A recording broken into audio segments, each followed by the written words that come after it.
क्यों लगातार लोगों को हार्ट ਦੀਆਂ ਬਿਮਾਰੀਆਂ ਦਾ ਸਾਹਮਣਾ करना पै रहा hypertension, diabetes, high cholesterol levels, obesity और स्ट्रेस लेवल्स भी बहुत ज़्यादा है आजकल के यूथ में स्पेशली।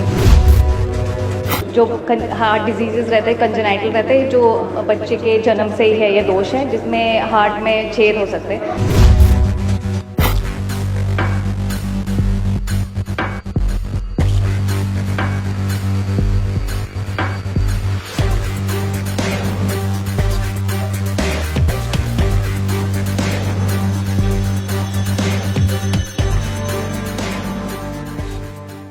क्यों लगातार लोगों को हार्ट ਦੀਆਂ ਬਿਮਾਰੀਆਂ ਦਾ ਸਾਹਮਣਾ ਕਰਨਾ ਪੈ ਰਿਹਾ लगातार देखा जाए तो क्यों हार्ट अटैक आ रहे हैं लोगों को। ਸਾਡੇ ਨਾਲ डॉक्टर साहब मौजूद ने। मैडम किस तरीके देखते हो लगातार समा टैक्नोलॉजी बढ़ रही है तो हार्ट अटैक की बीमारी के क्यों शिकार हो रहे हैं?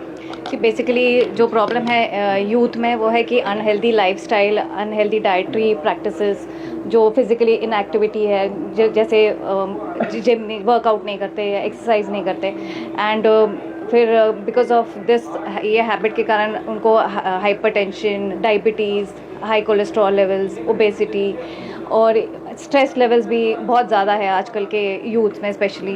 So because of all this and also जो जेनेटिक फैक्टर्स है that also cannot be ignored. ये सब चीज़ों के कारण जो हार्ट डिजीज़ है, जो इनिशियल जो पहले 50 प्लस होती थी, आजकल ऑलमोस्ट आफ्टर 20 to 30 प्लस ये हो रही है यूथ में। ਇਹਦੇ ਕੀ ਕਿਸ ਤਰੀਕੇ ਦੇ ਸਿੰਪਟਮਸ ਨੇ ਜਿਸ ਤਰੀਕੇ ਪਤਾ ਲੱਗਦਾ ਕਿਉਂਕਿ ਛੋਟੇ ਬੱਚਿਆਂ ਨੂੰ ਵੀ ਅਸੀਂ ਦੇਖ ਰਹੇ ਹਾਂ 17-18 ਸਾਲ ਦੀ ਉਮਰ ਦੇ ਵਿੱਚ ਹਾਰਟ ਅਟੈਕ ਦਾ ਜਿਹੜਾ ਸ਼ਿਕਾਰ ਹੋ ਰਿਹਾ। सो बेसिकली जो सिम्टम्स जो हमें देखने चाहिए वो तो है कि जो मैसिव रहेगा उसमें तो चेस्ट पेन होगी, पर जो सटल साइंस है जैसे कि हेवीनेस होता है चेस्ट में, या थोड़ा सा ब्रेथलेसनेस हो, जैसे सांस फूल रही है कुछ काम करते हुए एक्सर्शन पे, या फिर जो पेन है चेस्ट पेन जैसे गैस की तरह पेन होता है, फिर उल्टियाँ जैसे फीलिंग है कि, एंड फीमेल्स में स्पेशली बहुत ज़्यादा टायर्डनेस जो सिम्टम्स है, इसे हम इग्नोर ना करें। जैसे हमें लग रहा है कि ये सारे सिम्टम्स है जो ठीक नहीं हो रहे, रिकरेंट हो रहे, तो हमने जाना चाहिए, एक स्पेशलिस्ट को दिखाना चाहिए। ਅਸੀਂ ਮੈਮ ਦੇਖਦੇ ਹਾਂ ਬੱਚਿਆਂ ਦੇ ਵਿੱਚ ਬਹੁਤ ਵਾਰ ਸੁਣਿਆ ਜਾਂਦਾ ਦਿਲ ਦੇ ਵਿੱਚ ਛੇਦ ਹੈ, ਤਾਂ ਇਹਦੇ ਕੀ ਜਿਹੜੇ ਕਿਸ ਤਰੀਕੇ ਠੀਕ ਹੋ ਸਕਦਾ ਤੇ ਕੀ? ये बेसिकली जो हार्ट डिजीज़ रहते हैं, कंजेनाइटल रहते हैं, जो बच्चे के जन्म से ही है ये दोष है जिसमें हार्ट में छेद हो सकते हैं। सो इसका इलाज यही है कि ऑपरेशन सही टाइम पे कराए। सही है मैडम, किस तरीके देखते हो पंजाब ਦੇ ਵੀ ਅਸੀਂ ਬਹੁਤ ਦੇਖ ਰਹੇ ਹਾਂ मामले सामने आ रहे हैं, नौजवान बाहर जाते हैं तो जान सारे जी 24 घंटे कई बार हफ्ते बाद तो डेथ हो जाती है हार्ट अटैक में। देखिए रीज़न वही है कि पेशेंट जो है या मरीज़ जो हम आजकल टाइम में जी रहे हैं, हम खाते पीते बहुत है बट एक्टिविटी हमारी कुछ नहीं है ना, स्ट्रेस लेवल हाई है। So that is all the reason जो वेट बढ़ाएगा, बीपी बढ़ाएगा, शुगर कंट्रोल करेगा, स्ट्रेस इंक्रीज रहेगा। तो यही फैक्टर्स हैं जो एक्चुअली आपकी हार्ट अटैक की तरफ आपको लेके जाते हैं। जी जी, किस तरीके मैडम स्ट्रेस ਨੂੰ ਜਿਹੜਾ ਘਟਾਇਆ ਜਾ ਸਕਦਾ ਕਿਉਂਕਿ ਅੱਜ ਦੇ ਸਮੇਂ ਜੇਕਰ ਪੰਜਾਬ ਦੀ ਵੀ ਗੱਲ ਕਰੇ ਤਾਂ हर एक ਦੇ स्ट्रेस है, पर किस तरीके इसਨੂੰ घटाया जा सकता? देखो उसमें ना आती है जो पारिवारिक काउंसलिंग। आजकल की जो यूथ है वो अपने पेरेंट्स से बात नहीं करती है ना, जनरेशन गैप बहुत बढ़ गया जिसकी वजह से we are not talking to our parents. तो वो गैप कम करना ज़रूरी है, जिसमें कि अगर पेरेंट्स यूथ की बात समझने की कोशिश करें, यूथ पेरेंट्स की बात समझने की कोशिश, तो देयर विल बी काउंसलिंग। दूसरा हमारे पंजाब में जो मेजर फैक्टर वो है ड्रग्स। ठीक है, पेशेंट जो आज का यूथ है वो ड्रग्स ज़्यादा ले रहे हैं, definitely it increases those risk to heart attack. तो वो एक अनदर फैक्टर है जो कम करना बहुत ज़रूरी है। फर्स्टली इन्फेक्ट करिए तो ਤੁਸੀਂ ਦੱਸਿਆ ਡਰਗ ਦਾ ਤਾਂ ਲੀਵਰ ਤੇ ਇੰਪੈਕਟ ਕਰਦਾ, ਤਾਂ ਉਸ ਤੋਂ ਬਾਅਦ ਜਿਹੜੀ हार्ट तक ਜਿਹੜੀ इस बीमारी का शिकार हो जाता है। बिल्कुल बिल्कुल, हार्ट पे तो इसका असर आएगा ही आएगा।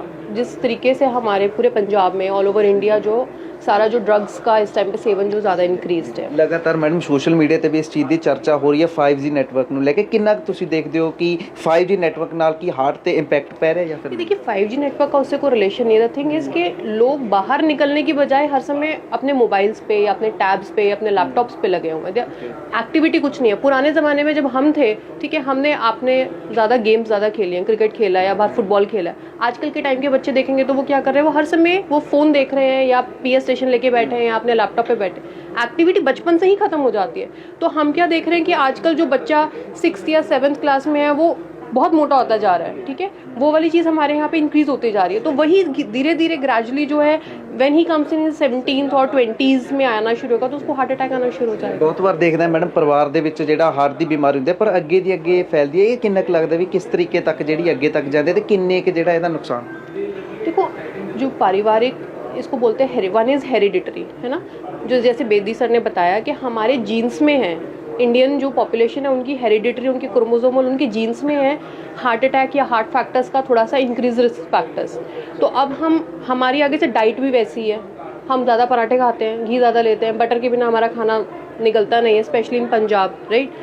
काम हम कर नहीं रहे हैं। पुराने ज़माने में लोग खेती बाड़ी करते थे बट अब तो वो भी ख़त्म हो गया है ना, तो आगे से फिजिकल इनएक्टिविटी, तो वो तो रिस्क फर्दर विद जनरेशन और इंक्रीज होता चला जाएगा। ਕਿਸ ਤਰੀਕੇ ਮੈਡਮ ਇਸ ਚੀਜ਼ ਦਾ ਧਿਆਨ ਰੱਖਿਆ ਜਾ ਸਕਦਾ, ਕਿਉਂਕਿ ਛੋਟੇ ਬੱਚਿਆਂ ਤੋਂ ਜਦੋਂ ਇਹ ਬਿਮਾਰੀ ਸ਼ੁਰੂ ਹੋਈ ਤਾਂ ਅੱਗੇ ਵੀ ਅਸੀਂ ਕਹਦੇ ਤਾਂ ਬੜੀ ਚੇਤਾਵਨੀ सिद्ध हो सकती? देखिए वही है कि आप बच्चों को भी सिखाओ कि लैपटॉप और उन सब पे रहने के बजाय बेटर है कि बाहर खेलें, है ना, वो बहुत ज़रूरी है। उनके खाने को कंट्रोल करना, घी कंट्रोल करना वो ज़रूरी है ना। अगर आजकल छोटे बच्चों में भी बीपी की, हाइपरटेंशन और शुगर की, डायबिटीज़, इनकी भी प्रॉब्लम आनी शुरू हो गई है एंड वो इसी वजह से है कि उनके वो रिस्क फैक्टर्स बढ़ते जा रहे हैं हेरिडिटरी। तो अगर बचपन में वो भी शुरू हो गई हैं तो उसको अर्ली बेसिस पे डॉक्टर को दिखाना और उसका ट्रीटमेंट लेना।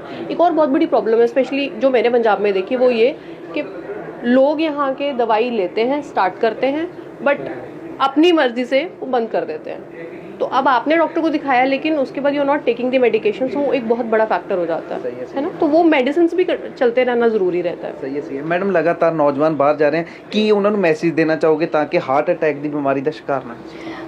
इस वर्ल्ड हार्ट डे पे मेरा मैसेज है specially to the youth and specially to the female कि this is not a disease of man, it also affects the female. And इसमें यह है कि स्टार्ट जो एथेरोस्क्लेरोसिस जो मेन कॉज है जो हार्ट डिजीज़ का, that starts in the womb, so start early and start healthy. So ਲਗਾਤਾਰ ਹਾਰਟ ਅਟੈਕ ਦੀ ਨਾਮ ਦੀ ਬਿਮਾਰੀ ਦੇ ਜਿਹੜੇ ਹਾਦਸੇ ਤਾਂ ਮਾਮਲੇ ਸਾਹਮਣੇ ਆ ਰਹੇ ਨੇ, ਕਿਸ ਤਰੀਕੇ ਇਸ ਨੂੰ ਰੋਕਿਆ ਜਾਵੇ ਤਾਂ ਡਾਕਟਰ ਸਾਹਿਬ ਨਾਲ ਵੀ ਗੱਲਬਾਤ ਕਰੀਏ ਤਾਂ ਅਸੀਂ ਵੀ ਅਪੀਲ ਕਰਾਂਗੇ, ਕਿਉਂਕਿ ਲਗਾਤਾਰ ਪੰਜਾਬ ਦਾ ਜਿਹੜਾ ਯੂਥ ਹੈ ਬਾਹਰ ਤਾਂ ਜਾ ਰਿਹਾ ਪਰ ਕਿਵੇਂ ਹਾਰਟ ਅਟੈਕ ਨਾਮ ਦੀ ਬਿਮਾਰੀ ਤੋਂ ਬਚੇ ਤਾਂ ਜ਼ਰੂਰ ਇੱਕ ਵਾਰੇ ਇੰਟਰਵਿਊ ਸੁਣ ਲਿਓ। ਹੋਰ ਵੀ ਐਮ ਸਟੋਰੀਆਂ ਤੇ ਹੋਰ ਵੀ ਐਮ ਮੁੱਦਿਆਂ ਤੇ ਵਾਰਤਾਲਾਪ ਕਰਾਉਂਦੇ ਰਹਾਂਗੇ, ਤਦ ਤੱਕ ਤੋਂ ਇਜਾਜ਼ਤ, ਮੈਂ ਰਸ਼ਵਿੰਦਰ ਸਿੰਘ, ਧੰਨਵਾਦ।